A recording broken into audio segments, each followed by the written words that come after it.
자, 그러면 이 1절에 명령을 보겠습니다. 명령. 명령으로 되어 있는 구절이기 때문에 여기서 중요한 단어는 뭘까요? 명령사지요. 명령사가 두 개가 나와요. 뭐예요? 얘기해 보세요. 떠나라, 가라. 떠나가라는 것이 1절의 핵심입니다. 자, 하나님이 우리를 부르셔서 우리가 신앙생활하는 것도 똑같아요. 떠나라고 그랬어요. 어디로 떠납니까? 어디를 떠납니까? 너의 고향과 친척과 아버지 집을 떠나라.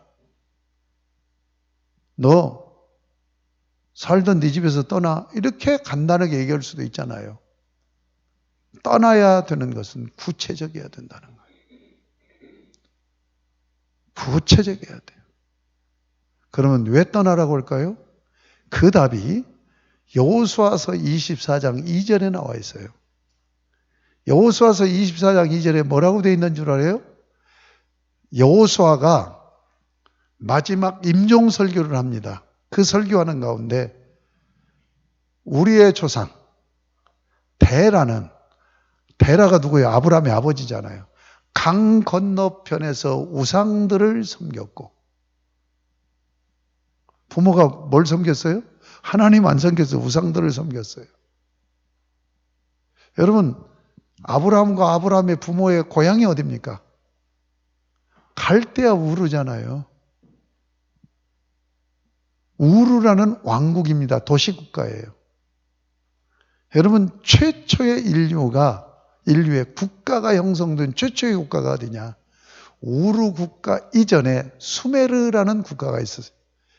이게 지금 이라크 땅, 티그리스 유브라데스 강류에 있는 메소포타미아 문명의 최초의 문명 국가가 수메르 왕국이에요. 그 다음에 두 번째 수메르 왕국이 망하고 세워진 왕국이 아카드 왕국이에요. 아카드 왕국 다음에 많은 도시 국가들이 일어났는데 그 중에 하나가 우르 왕국입니다. 도시로 된 국가에서 지금 하나 살고 있어요. 그런데 이 지역이 어떤 지역이냐? 우상 숭배하는 다신교 문화예요. 그런데 전설에 의하면 그게 맞는지 틀린지는 모르지만 아브라함의 아버지 데라가 뭐였냐? 우상장사였다고. 우상장사였다고. 하나님이 왜 불러냅니까? 너 나를 떠나서 마귀를 섬기는 현상이 뭡니까? 우상숭배하는 거죠. 우상숭배하는 가정에서 너를 뽑아내서 하나님만 섬기는 가문으로 세우겠다는 거예요. 그래서 이 가문으로 하나님만 섬기는 한 나라 이스라엘을 세우겠다는 거예요. 아시겠습니까? 그래서 구체적으로 떠나라. 이게 과거사지요. 가라는 명령사는 뭐예요? 미래사지요. 그런데 뭐라고 했어요? 내가 내게 보여준 땅이라고 그랬어요? 보여줄 땅이라고 그랬어요? 보여줄 땅이에요. 믿음이라는 게 그렇습니다. 하나님은 우리를 인도할 때 보여주고 인도하지 않아요. 약속을 주면서 그 약속을 믿음으로 받고 따라오게 하죠. 그렇죠? 예, 그걸 잊지 마셔야 돼. 그래서 보여준 땅이 아니야. 보여준 땅 가는 건 믿음으로 가는 게 아니죠. 그래서 히브리서 11장에서는 이 부분을 어떻게 주석해요? 아브라함이 갈 바를 알지 못하고 떠났으며 어디로 가야 되는지를 모르고 너 나 따라오면 내가 너 인도할 거야. 그러니까 어디로 가는지를 모르고 출발하는 거예요. 무슨 말인지 아시겠죠? 예. 자, 우리 신앙생활에 굉장히 귀한 적용의 진리들을 말씀하고 있어요. 약속을 보겠습니다. 왜 그러면 불러내는 거예요? 2절 보겠습니다. 내가 너로 큰 민족을 이루고 처음 약속한 첫 마디가 뭐냐? 비전이에요. 아브라함에게 비전을 주신 거예요. 아브라함을 왜 부르셨어요? 큰 민족 이루게 하려고. 나라 세우겠다는 거예요. 자, 9절 이하에 보면 이 가나안 땅에 흉년이 들어요. 거기는 물이 넉넉지 않으니까 흉년이 비가 1년에 딱 2차례 오는데 안 와버리면 농사 못 져요. 지금처럼 다수화가는 시절이 아니잖아요. 겨우 목에 풀칠할 정도로 식량을 구하는데 흉년이 들어오면 살 수가 없어요. 그러니까 가나안에 살고 있는 원래 족속들이 개나리 못지 모르고 애굽으로 내려가요. 아브라함도 살 수가 없으니까 그 대엘에 끼어서 내려갑니다. 내려가면서 무슨 짓을 해요? 9절 이하에 보면 자기 아내 팔아먹는 모사를 하잖아요. 누이라고 해라. 원래 사촌 누이잖아요. 부부가. 누이라고 해라. 너무 이쁘니까. 예. 너무 이쁘니까. 그러니까 지금 사라가 몇 살 먹었을 때요? 아브라함이 75세에 부름을 받았어요. 거기 4절에 나왔잖아요. 하란을 떠날 때 75세였더라. 10살 차이잖아요. 그럼 몇 살이야? 사라가 65세. 65세인데도 얼마나 아름답고 미인이었으면 뺏기는 정도가 아니라 이 아내 때문에 그때는 법질서가 체계가 서 있질 않아요. 예? 무정부시의 현상이요. 그러니까 죽여버리고 여자 이쁘니까 뺏어가 버릴 수가 있단 말이에요. 그러니까 자기 목숨 보려고 치사하게 아내 보고 누이라고 해라. 자, 지금 그 얘기 하려고 하는 게 아니에요. 그러면 그때 당시 이집트로 내려가면 이집트 땅이 얼마나 넓어요. 통신이 발달되어 있습니까? 교통이 발달되어 있습니까? 그러면 두려우면 사람 없는 데가 많아요. 그때가 지금 몇천 년 전 얘기니까. 그러면 사람 없는 저 변방으로 가서 숨어서 거기서 먹고 살면 되잖아요. 그런데 누구한테 진상이 돼요? 사라가. 황제한테 진상이 되잖아요. 그럼 변방에서 있었는데 황제한테 진상이 되려면 몇 년 걸려야 돼? 뭔 말인지 아시겠습니까? 그런데 그런 위험을 무릅쓰고 이 절생 미인을 데리고 아내를 데리고 어디로 간 거예요? 수도로 들어간 거예요. 수도로. 그러니까 황제한테 진상이 되는 거 아니에요. 뭔 말인지 아시겠습니까? 그러면 왜 아브라함이 미친 짓을 했냐는 얘기예요. 그 아름다운 여인 뺏기는 위험, 자기 목숨을 위험을 느끼면서도 왜 수도로 들어가냐는 얘기예요. 왜 그랬을까요? 큰 민족의 비전을 받았기 때문에 그래요. 여러분, 우리를 미치게 하고 열정을 일으키는 건 두 가지입니다. 사랑하면 미치죠. 미치게 사랑해 본 사람. 결혼하기 전에 미치게 사랑하고 결혼한 사람. 이 사랑도 보통 사람이구만. 응? 응? 미치게 사랑을 해봐야지. 우리를 미치게 하는 열정이나 오게 하는 통로는 두 가지예요. 근원은 하나는 사랑입니다. 하나는 뭔 줄 압니까? 비전입니다. 비전을 보면 미쳐요. 그러니까 우리 아이들을 기를 때 하나님이 주시는 비전을 보게 해야 돼요. 그러면 거기에 미쳐서 거기에 붙들리면 딴 생각을 안 해요. 그 길을 향해서 계속 달려간단 말이에요. 왜 청소년들이 성공을 못 하는 줄 압니까? 볼 것이 너무 많고 들을 게 너무 많아갖고 나 이것도 오고 싶고 저것도 오고 싶고 여러분들도 그랬죠? 어렸을 때 꿈이 막 한 10가지 됐잖아요. 예? 나는 장군도 되고 싶고 정치가도 되고 싶고 변호사도 되고 싶은 게 많았어요. 목사만 되고 싶었지. 예? 그런데 어렸을 때부터 딱 하나님이 주신 비전을 딱 붙잡으면 그 비전에 미쳐버리는 거예요. 그러면 다른 데를 쳐다보지 않고 그 길만 달려간단 말이에요. 여러분, 지금 첫 번째 약속이 하나님이 주신 비전입니다. 아시겠어요? 아브라함을 왜 불렀어요? 큰 민족, 한 나라 세우려고 불렀단 말이에요. 그 나라를 세워야 되니까 두 번째 복을 주는 거죠. 그렇죠? 복을 받으니까 뭐예요? 창대케 돼요. 창대케 된다는 얘기는 유명인사가 된다는 얘기예요. 이 말은 많은 사람에게 영향력 입히는 인물이 된다는 얘기죠. 그 다음 네 번째가 뭡니까? 너는 복이 될지라. 그러면 하나님이 아브라함을 부르신 이유가 뭐예요? 한 나라 세우려고 하는데 이 나라가 어떤 나라예요? 복된 나라를 세우려고 아브라함을 복으로 세운 거예요. 우리 순수한 말로 하는 게 훨씬 더 어감이 확 다가오죠. 복이 뭐예요? 복덩이죠, 복덩이. 복덩이로 아브라함을 세우려고 부르셨다는 얘기예요. 그래서 이 아브라함의 복이 후손들에게 그 가문을 통해서 임하여서 복된 자들이 모여서 한 나라를 세운 복된 나라를 세우려고 하나님이 부르셨다는 얘기예요. 이해가 되십니까? 3절. 너를 축복하는 자에게는 내가 복을 내리고 너를 저주하는 자에게는 내가 저주하리니.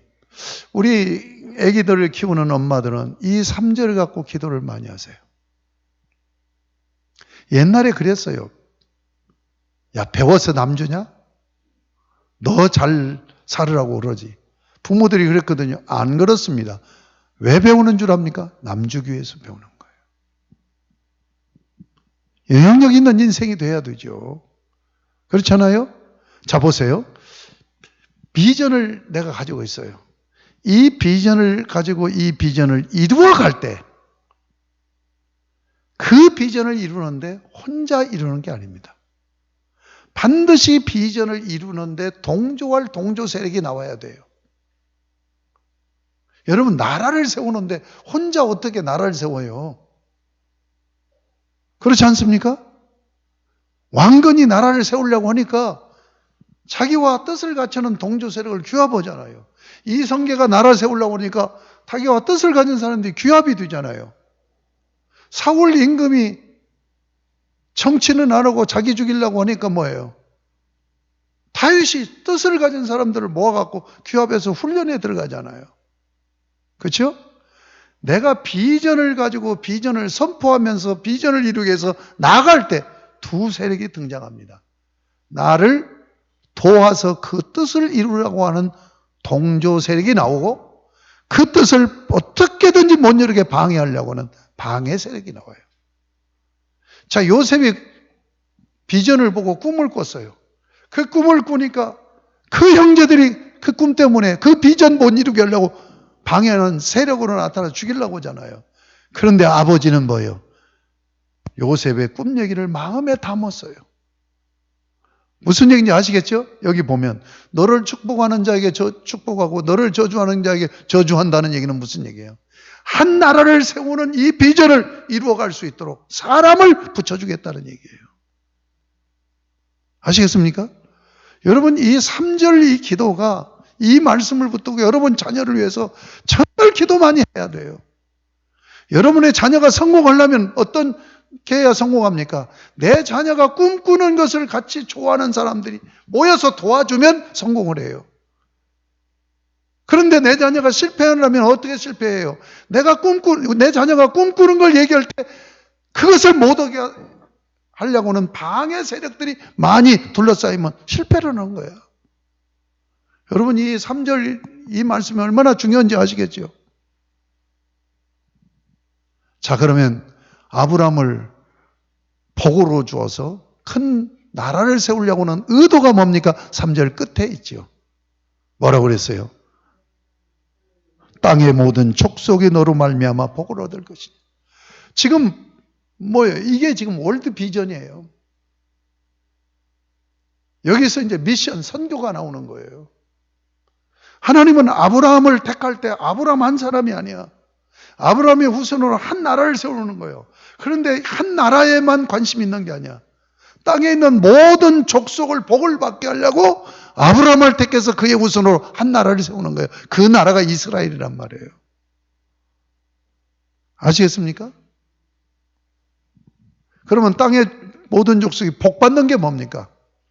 하나님 떠나서 우상 숭배하며 저주 가운데 있는 자들이 하나님의 자녀로 하나님께로 돌아오는 것이 최고의 복이죠.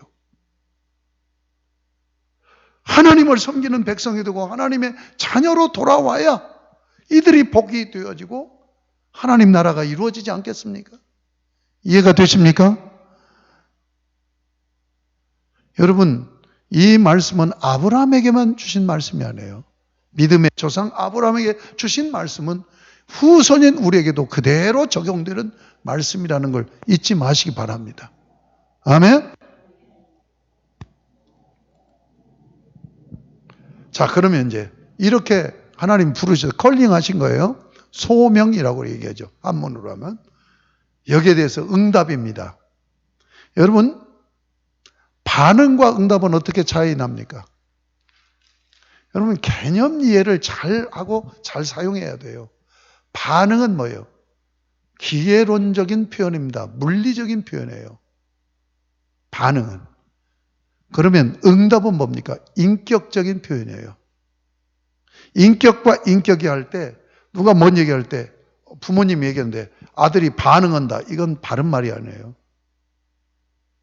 아시겠습니까? 응답하는 거죠. 아브라함이 지금 응답을 합니다. 4절부터. 자, 4절을 한번 읽어보겠습니다. 시작.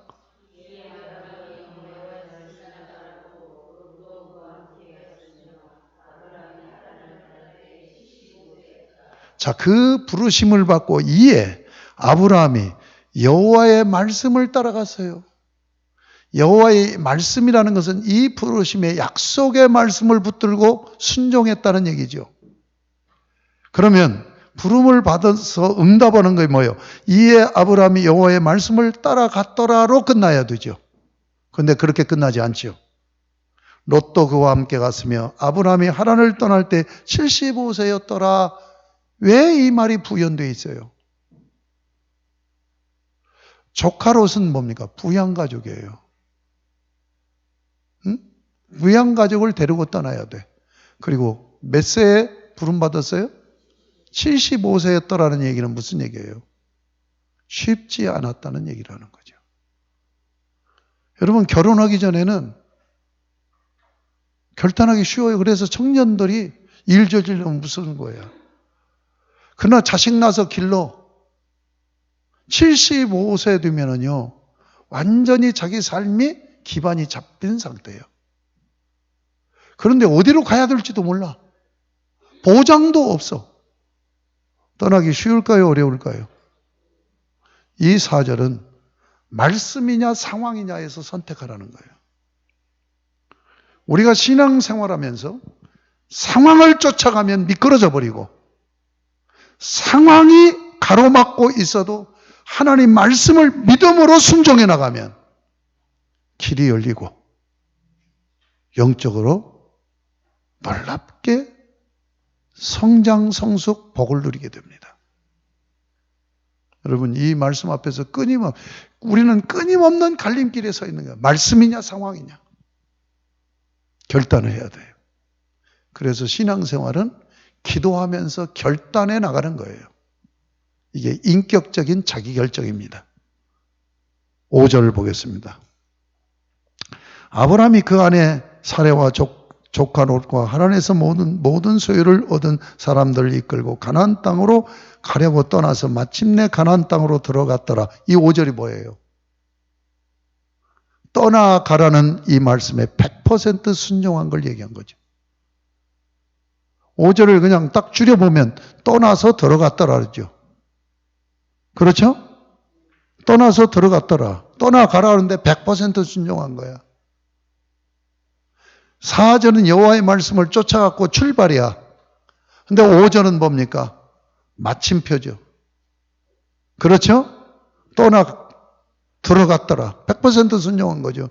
근데 여기서 중요한 단어를 하나 놓치면 안 돼요. 마침내라는 단어예요. 마침내를 빼고 읽어봐도 말이 전혀 문제가 안 생겨요. 여러분, 마침내 거기 나왔죠? 마침내 딱 동그라미를 펴고 떠나서 마침내 빼내고 있습니다. 떠나서 가나안 땅에 들어갔더라. 100% 순종한 거죠. 근데 왜 마침내가 들어가요? 그건 과정을 얘기하는 거예요. 쉽지 않았다는 얘기예요. 여호와의 말씀을, 지금 상황을 선택하지 않고 하나님 말씀을 쫓아서 그 어려운 상을 뚫고 나갔는데 나가는 과정이 어려웠다는 얘기예요. 그 어려움을 끝까지 인내하고 마침내 떠나서 들어갔더라. 그러니까 5절은 과정과 그 다음에 뭐예요? 마지막 골인한 점까지를 얘기하는 거예요. 그 다음에 6절 보겠습니다. 아브라함이 그 땅을 지나 세겜 땅 모래 상수리 나무에 이르니 그때 가나안 사람이 그 땅에 거주하였더라. 무슨 얘기예요? 하나님이 인도해서 인도받고 간 거야. 갔는데 가서 보니까 누가 있어요? 가나안 사람이 지금 정착을 하고 있는 곳으로 끌고 간 거예요. 자, 생각해 봐야 돼요. 그때 당시 빈 땅이 너무너무 많습니다. 사람 안 사는 땅이 너무너무 많다고요. 그러면 그런 땅으로 인도해서 너 여기서 기반 잡아라. 내가 복을 줄게. 그렇다고 가난한 사람이 살고 있는 이 땅이 살기가 좋은 땅도 아니에요. 지금 남의 땅으로 끌고 간 거예요. 따라가 보니까 아브라함의 입장으로서 여러분이 그 입장에 서 있다면 어떤 입장일 거예요? 기가 막히죠. 세상에 기반 잡아놓고 살만하니까 이런 곳으로 나를 인도하려고 여기까지 끌고 와? 이 마침내 속에는요, 5절의 마침내 속에는 사라가 당신 응답 제대로 받은 거예요? 아무래도 이상해요. 가는 길이 하나님이 인도하시는 거 아닌 것 같아. 이런 과정들이 있었단 말이에요. 그런데 들어가 보니까 거기 그러면 자기들이 살 수 있는 기반 닦을 땅을 줘야지. 남이 살고 있는 땅으로 인도해요. 자 보세요. 8절 보세요. 거기서 베델 동편산으로 옮겨 장막을 치니 어디로 옮겨가요? 산으로 들어가요. 산으로. 왜 산으로 들어갑니까?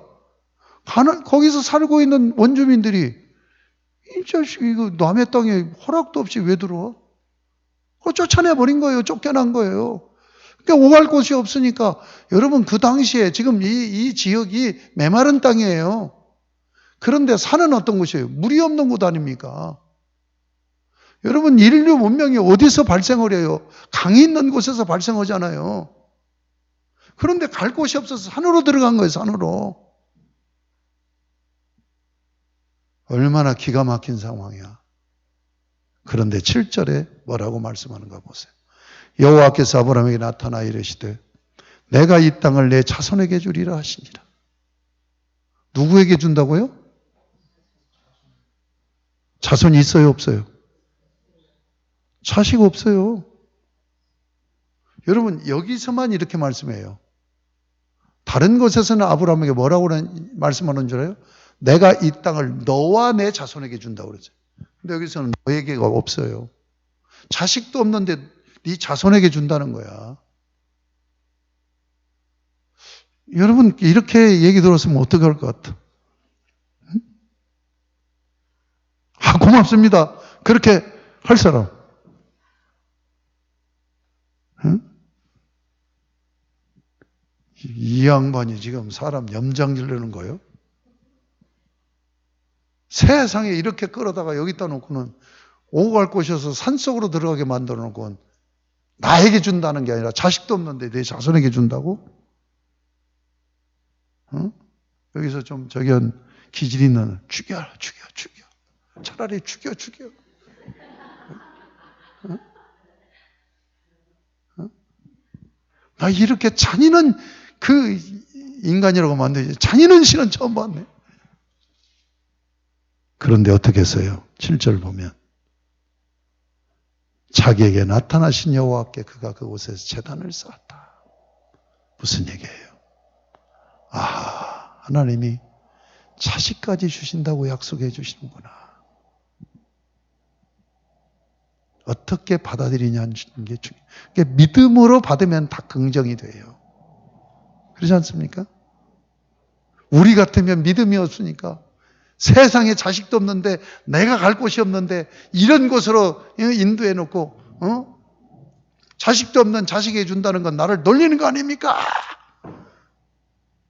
할 수도 있는데 아브라함은 뭐예요? 아, 하나님께서 자식까지 주신다고 약속해 주시는구나. 그리고 감사의 제단을 쌓는 거예요. 지금 아브라함의 부름받는 이것을 여러분과 왜 함께 나누면 이게 신앙이라는 거예요.